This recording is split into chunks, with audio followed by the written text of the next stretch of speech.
应采儿为陈小春诞下儿子，一众亲友喜气洋洋，在第二天开始陆续到医院探望。不过宝宝因为黄疸问题，要暂时躺在灯箱里。率先到達醫院嘅陳小春好兄弟謝天華就暫時看不到春寶。未睇到個 B， 未睇到春 B 住啊！即係醫院方面好似話聽日先可以見到喎。咁啊，係啊，聽日有時間就都過嚟走啦，最緊睇住。咁啊，阿小春有冇同你講啲咩啊？啊？小春有冇同你講啲咩啊？冇咯，開心咯，阿 B 喺度嘅開心啦，老婆你幫我。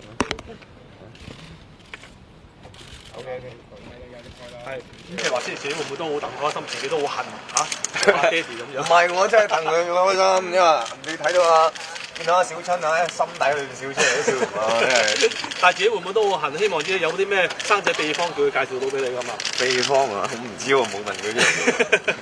謝天華走後，晚飯時間，向華強和太太陳蘭，還有兒子向佐全家到達醫院，把應采兒視作親女的向太太特別開心。